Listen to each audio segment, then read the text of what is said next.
ॐ भूर्भुवः स्वः तत्सवितुर्वरेण्यं भर्गो देवस्य धीमहि धियो यो नः प्रचोदयात्। सभी को सादर नमस्ते।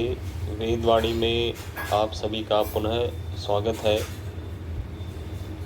आइए पहले वेद की महिमा का गान करते हैं। वेद ही ईश्वर्यवाणी है, वेद ही ईश्वर्यवाणी है, सारे संसार को कल्याणी है, सारे संसार को कल्याणी है। वर्धिनी अध्यात्म भौतिक शक्ति की है, वर्धिनी अध्यात्म भौतिक शक्ति की है। शिक्षिका ज्ञान कर्म भक्ति की है, शिक्षिका ज्ञान कर्म भक्ति की है। ये ना मिथ्या कपट कहानी है, ये ना मिथ्या कपट कहानी है। वेद ही ईश्वर्यवाणी है। पाप संताप कषय हुए उनके, पाप संताप कषय हुए उनके, जीवन आनंद में हुए उनके, जीवन आनंद में हुए उनके।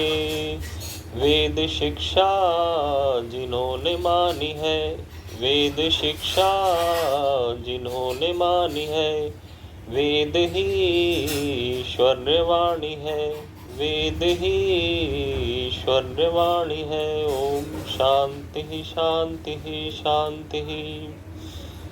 आइए ऋग्वेद के एक मंत्र के अनुसार चिंतन करें कि सत्य और असत्य में से कौन सा मार्ग अधिक सरल, सुखद और हमारे लिए कल्याणकारी होता है। तो आइए पहले मंत्र का पाठ करें। ओम सुविज्ञानम चिकीतुषे जनाय, ओम सुविज्ञानम चिकीतुषे जनाय, सच्चा सच वचसी पस्पृधाते, सच्चा सच वचसी पस्पृधाते। तयोर्यत् सत्यं यतरत्रिजीयस्, तयोर्यत् सत्यं यदरत्रिजीयस्, तदित् सोमो अवति हन्त्यासत्, तदित् सोमो अवति हन्त्यासत्। तो मंत्र का भावार्थ है कि चिकीतुषे जनाए, कि जो विद्वान मनुष्य हैं, चिकित्सा करने वाले हैं, अज्ञान की चिकित्सा करने वाले हैं, उन जन के लिए सुविज्ञानम सरलता से जानने योग्य है। क्या है सरलता से जानने योग्य? कि सत च असत च वचसी, कि जो असत्य वचन है और जो सत्य वचन है, उन दोनों वचन ने पस स्पृधाते, स्पर्धा की है, संघर्ष किया है।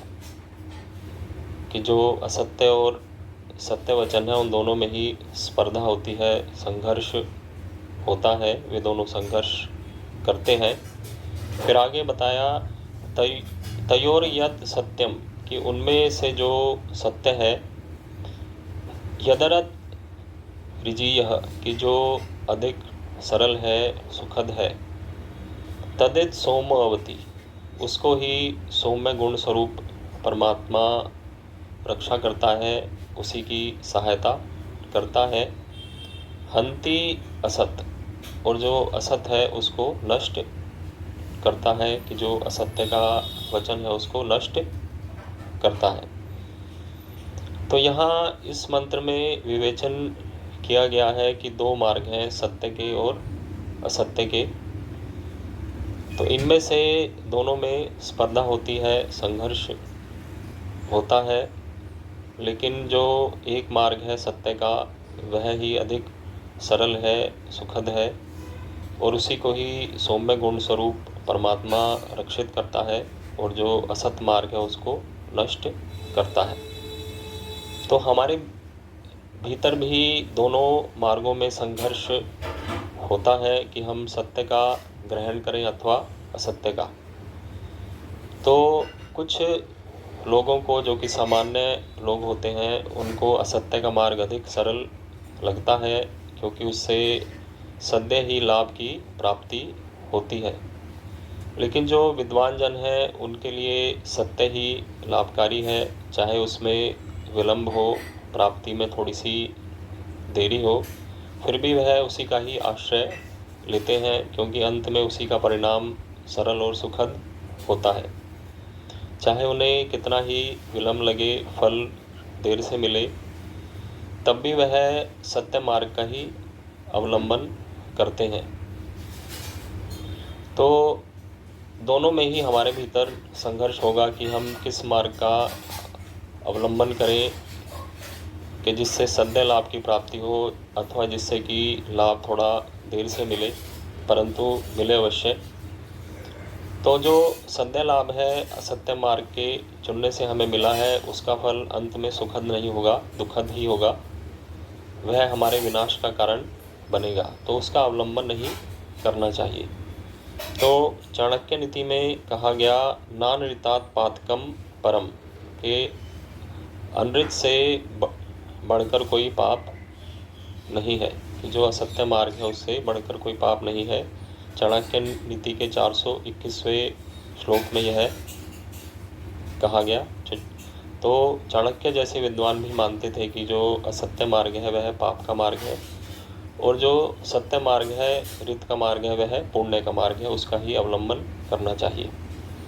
तो सत्य का मार्ग सरल और सुखद है, सत्य संसार का धारक तत्व है, यह उन्नति का साधन है और मानव का भविष्य उज्ज्वल करता है।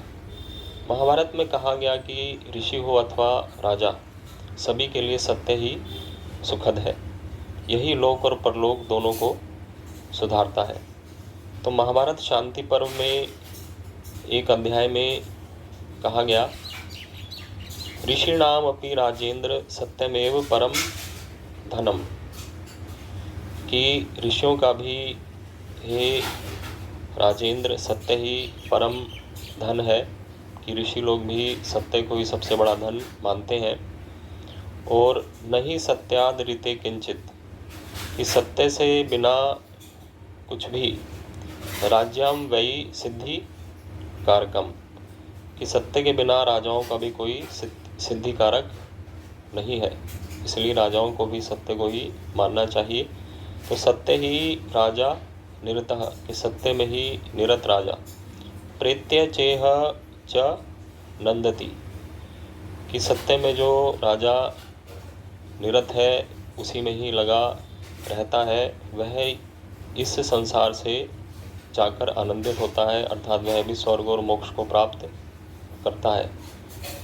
तो चाहे राजा हो, क्षत्रिय वर्ण हो, ऋषि हो, ब्राह्मण वर्ण हो अथवा अन्य कोई वर्ण हो, सभी को सत्य मार्ग का अवलंबन करना चाहिए, क्योंकि परमात्मा भी इसी मार्ग का ही सहायक है, उसी को ही वह रक्षित करता है। कहा गया, तदित सोमो भवति, जो सौम्य गुण स्वरूप, शांत स्वरूप परमात्मा है, वह भी इस सत्य मार्ग को ही रक्षित करता है, और जो सत्य मार्ग पर चलता है उसी की रक्षा और सहायता करता है। और इसके विपरीत जो असत्य मार्ग का अवलंबन करते हैं, उसके लिए कहा असत हंति, कि ईश्वर उस असत्य मार्ग पर चलने वाले को नष्ट करता है। तो जिस मार्ग में हमें ईश्वर की सहायता भी मिल रही है, जो कि सत्य का मार्ग है, हमें उसी मार्ग का अवलंबन करना चाहिए। और जिस असत्य मार्ग का ईश्वर रक्षक नहीं है, और जिस असत्य आचरण को, असत्य वचनों को वह नष्ट करता है, तो उस मार्ग का अवलंबन हमें करना नहीं चाहिए। तो हम निश्चय से ही अपने जीवन में सत्य को धारण करें, जो कि वेद की विद्या है, जो कि सत्य विद्या है, उसको ही माने और उसी को ही आचरण करें, और उसके अनुसार ही अपने जीवन को बनाएं, क्योंकि वही ही अधिक ऋजीय है, अधिक सरल है, सुखद है और हमारे लिए कल्याणकारी है। इसके विपरीत जो असत्य मार्ग है, वह कठिन है, दुखद है और हमारे लिए विनाशकारी है।